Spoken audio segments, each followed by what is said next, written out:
Overstock.com CEO Patrick Byrne today resigning after 20 years of guiding the company into one of the premier shopping sites on the internet. His letter of resignation mentions the turmoil that was caused by his admission last month of a bizarre series of events involving a Russian spy, the FBI, and what he describes as a destructive deep state within that institution. Here now to explain it all for himself is Patrick Byrne. Patrick, great to see you. I'm all ears. Why did you resign? Well, first I'm going to talk about Overstock. Tuesday was our 20th anniversary. We just had a big party. Everything's in a perfect place. It's for a perfect time for me to resign. On the blockchain side, the killer app of blockchain is securities tokens. Our company there, T0, was just voted in an internet thing. 61% said it's the most likely to win that race. We've got 22 other blockchain properties we're involved in, and they are the leaders in their respective disruptive areas. The retail business has returned to EBITDA profitability the last quarter. Everything's, once I stopped trying to chase the monsters who lose $3 billion and said, we're just going to focus on being this technological masterpiece and make money. And I think we have the most successful, the most numbers of GAAP profitable years of any B2C e-commerce company I know of. I really do. And we did it on a dollop of the capital that everyone else had. So all that's in a perfect place. Here, but there's this other issue. And no, I'm not getting chased out. And the board, this is me ejecting. And I have to. I have to because I've been warned that if I come forward to America, that the apparatus of Washington is going to grind me into a dust. And that's going to happen, and I have to get that away from the company. It's only right. Why is it going to grind me into a dust? I can tell that you caught me off guard last time, David, and I can tell what I said some Sparkies out there, they didn't quite get the joke. When I say that I know about the Russia and Clinton investigation, this is what I mean. Because 17 years ago, I helped them crack a murder, and they knew me, and I helped them a bit on Wall Street 12 years ago. They knew me, and they called me in 2015, 2016 to assist in something. And I didn't know who the orders came from, but I assisted. It's some very honorable federal agents and very honorable people. But they named some names, and, they didn't name the names. That's it. I didn't know who it came from. And I took some orders that seemed a little fishy in 2015, 2016. Last summer, watching television, I figured out the name of who sent me the orders, and this has all now been confirmed to me. The name of the man who sent me the orders was a guy named Peter Strzok. Oh, my goodness. Does that mean anything? Got it? Capiche? Yeah. So this is going to be quite a whirlwind. And I have to, it's only that's right. That's huge news, Peter. That hasn't been revealed so far as I know as of yet, but that's this is it. Peter Strzok. So are you show. Working with the Attorney General in his investigation? Let me be clear. I'm not working with anybody. I want to spend the rest of my life. The last time I talked to federal officers 5 months ago, and I explained everything to them between April 5th and 30th over a course of 7 hours, and then I disappeared. Bill Barr, there's going to be a sculpture of granite of this guy somewhere. I've been sitting on this stuff for 3 years. I couldn't come forward until there was rule of law in this country. I wasn't going to go forward when this guy, Jeff Sessions, Truman said of an opponent, I could carve a better man out of a banana. That's how America should feel about Jeff Sessions. We have rule of law, and I came forward to them in April. I believe what I understand, and I don't want to get in any federal way. I want to disappear, but there are other whistleblowers from within the federal bureaucracy with similar stories. And I can tell you the bottom line, and again, people didn't seem to get it last time. The bottom line is the big cover-up. There was political espionage conducted against Hillary Clinton, Mark Rubio, Cruz, and Donald Trump. And this isn't a theory of mine. This is some political position. I was in the room when it happened. I was part of it. I thought I was doing law enforcement. Sorry.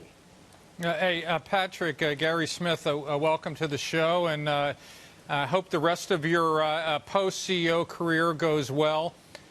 Question first of all, your story sounds like it should be a movie for theatrical release, so I want to know who's going to be playing you. More importantly, you Denzel mentioned Washington. I'll cooperate with anyone who can get Denzel Washington to play me. He's the only guy. Sounds good. You mentioned during the break that you're going to have a rough few months. I'm curious as to why you said that and what you see happening in the next few weeks and months. Do you have legal counsel? What do you think will happen with you and with your story? Well, this is extraordinarily. Well, who the heck knows? This is quite a ambiguous situation.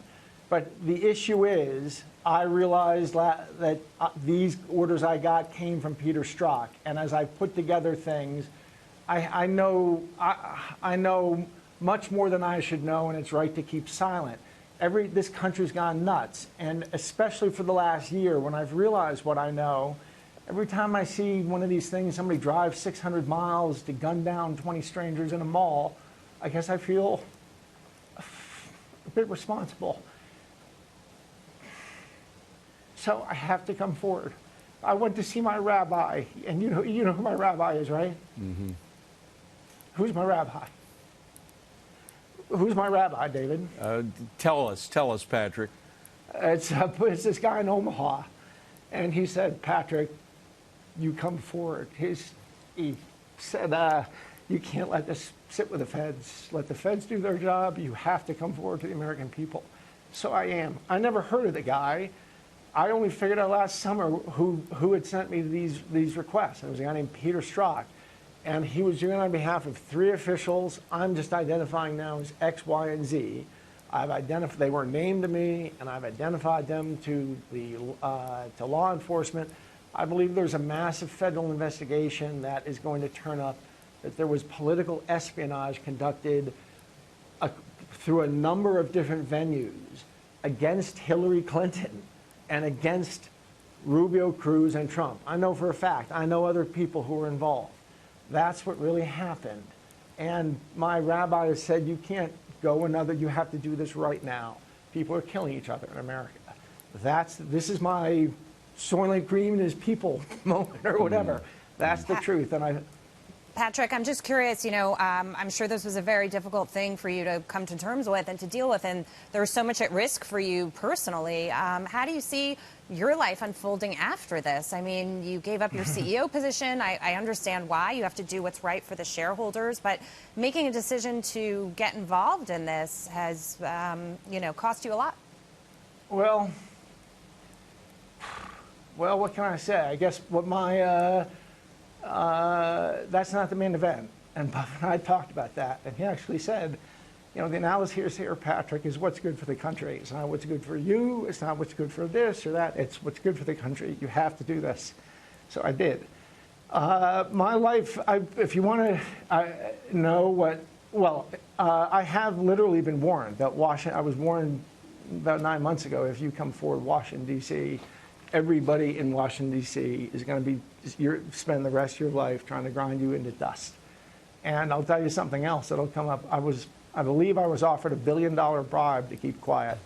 So I was, in the sense, we'll leave that to the federal investigators. By the if way, you want to know what Patrick, my life, if you want to know what my life's going to be, listen to Warren Zevon, Money, Guns, and Lawyers. That's my life. Yeah, Patrick, you mentioned your rabbi. Without revealing too much, were you talking about a man named Buffett? Yeah. Warren Buffett, who we should mention, by Patrick, the way, you worked with Warren Buffett. He acted as a mentor for you. Have you been taking advice from him on a regular basis now about all that's happened to you? Just once on this. I was one of the great tailwinds in my life as I met him. Pardon me for being verklempt. It's understandable through all, Patrick, when you think of all you've been through. 13, but just finish. Go ahead. I met him when I was 13. And I call him Rabbi. If he'll call me, he'll leave a message. Tell Patrick his rabbi's calling. And we have that. That's probably the right way to describe our relationship in a way, although neither of us are Jewish. And he gives me advice. And I went to see him on June 20th, I think it was. And he told me, you have to do this. I've been trying to do it gracefully this summer. And anyway, go ahead.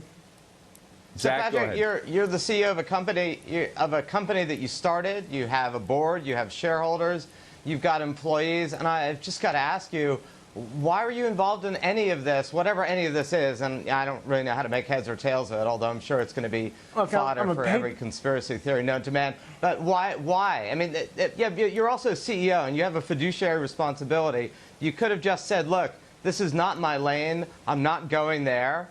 And that's not an appropriate division of labor. That would have been an absolutely honorable and legitimate thing to say. Well, I'm a citizen, too.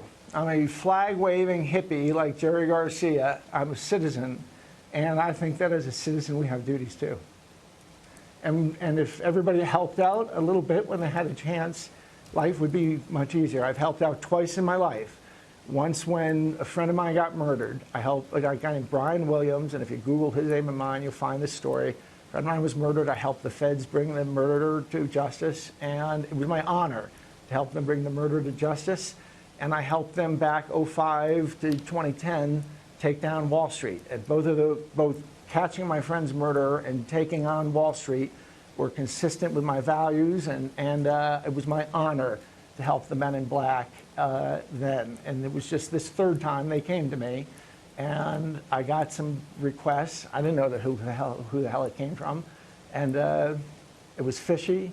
And 3 years later, I'm watching television, and I realized who it was. It was Peter Strzok and Andy McCabe, and that's who these orders came from. By the way, just to make clear, that's not a Make America Great hat exactly, is it?